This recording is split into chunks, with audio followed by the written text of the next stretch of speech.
My name is Albion Dushai, and I'm going to be going over my research project, which was wrongful convictions and the death penalty. This is really important because capital punishment is the most severe punishment a government can give. And once it goes through, there really is no going back, whether it's from a person taking a plea bargaining with a really high amount of years in jail, or just them being dead or killed, basically.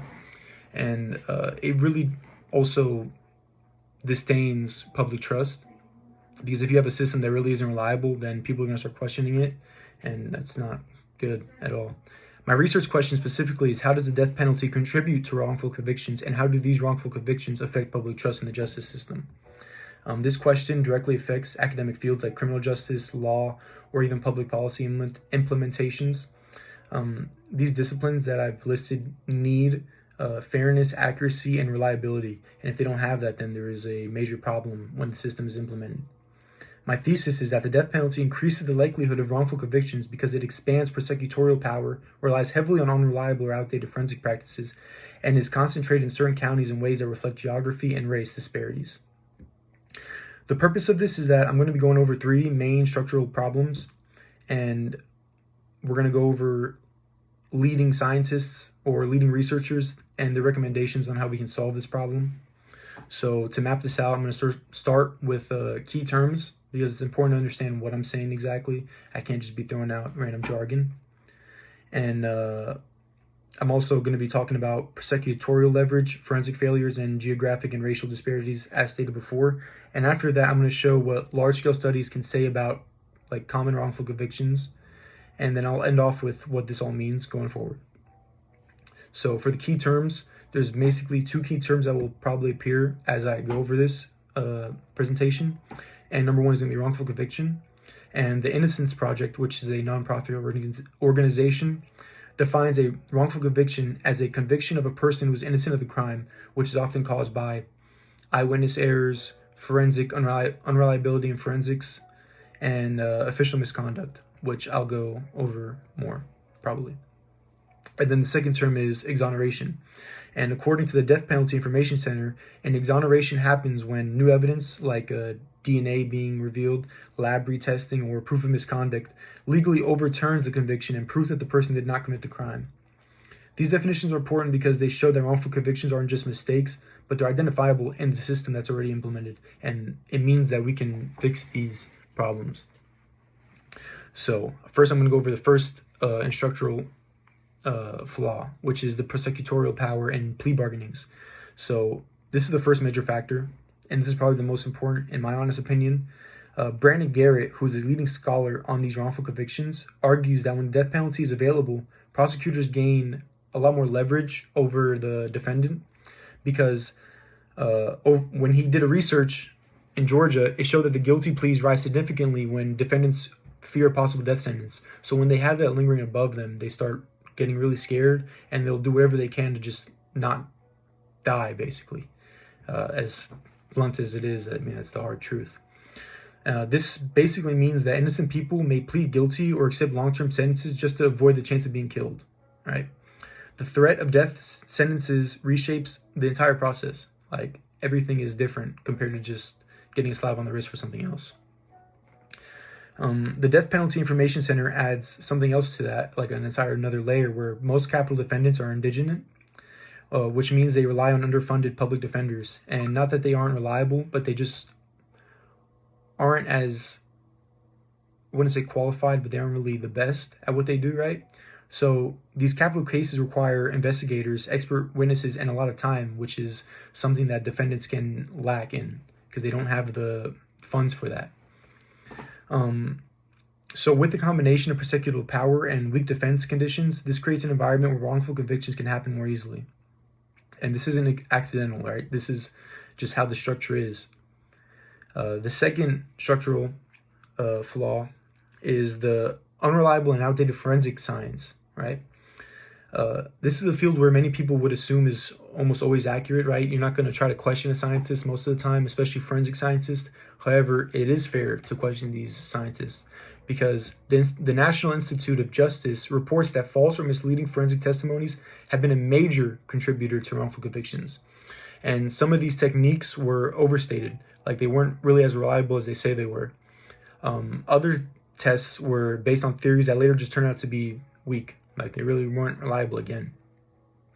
One major example of this comes from Texas, where we are right now. We have the most capital punishment trial cases in the nation. The Texas Coalition to Abolish the Death Penalty reported on the Robert Robertson case, where he was nearly executed based on shaken baby syndrome theory. This was a theory that medical experts now just question, which is really scary because had this have been maybe a few months earlier, he could have just been executed. But the execution was thankfully paused because lawmakers realized that the foundation was just unstable, this scientific foundation. And the Innocence Project has also repeatedly shown how DNA testing exposes flawed forensics, like hair comparison, bite marks, or even certain types of blood analysis. These findings help lead to the Innocence Protection Act, which was passed by Congress, which requires evidence preservation and expands access to post-conviction DNA testing. So the system scientific tools, which are supposed to make cases more accurate, can actually make them less reliable or less accurate. And third is geographic and racial disparities. This is about uneven application and how some races are probably more prosecuted harder than others. And according to the Death Penalty Information Center and the Coalition to Abolish the Death Penalty, a small number of counties produce most of the death sentences that we see, right?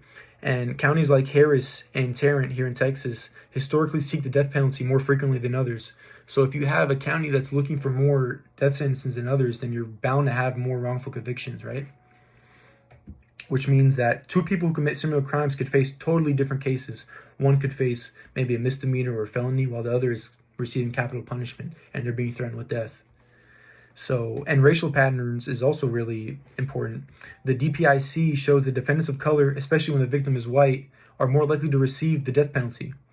TCADB, which is Texas Coalition to Abolish the Death Penalty, reports the same patterns in Texas. So you have two nonprofit organizations that are resulting with the same results. And how common are these wrongful convictions now? Which is really important, because I can say all this and maybe it's not as common. However, that's not the case.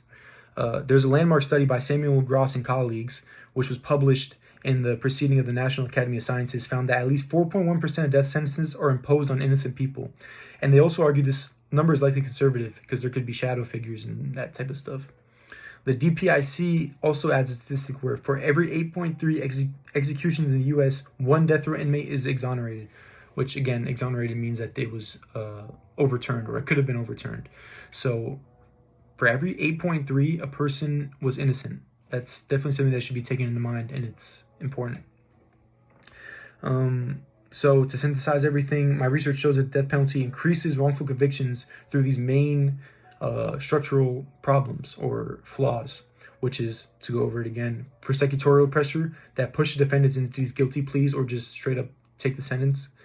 Unreliable or outdated forensic sciences that mislead juries and judges, and then geographic and racial disparities that skew who really receives a death sentence. There are large-scale studies like those by Garrett Gross, the NIJ, DPIC, and TCADB that all point to these same conclusions. The system makes errors that are incompatible with the finality of the death penalty. Like, these are errors that you cannot be having because you are taking life, right? So what's the point of all this? If the justice system cannot guarantee accuracy, and the research shows that it can't, the death penalty creates a risk that no modern democracy should accept. We shouldn't be accepting this if we see the flaws and that there are flaws that have been proven.